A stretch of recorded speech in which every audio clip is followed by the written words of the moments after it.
On both sides of the trailer and on the top, we're going to tack weld some tabs. On the sides and on the top, we're going to weld the tabs flush with the outside of the square tube.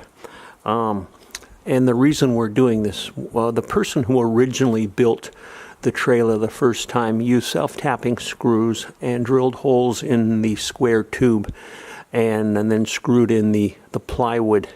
I want to take a little bit different approach this time. I want to have tabs on the outside, and then what we will do is we'll put the plywood on and then bolt with a bolt and a nut and a washer to the tab.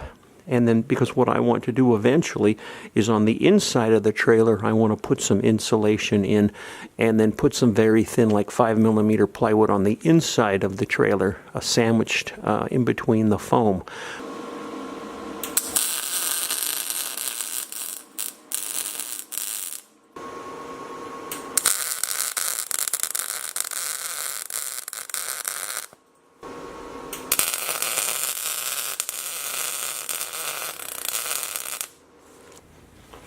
On the gates, when they were originally welded onto the front of the trailer, and I cut the old hinges off, as you can see there's some gaps and holes here.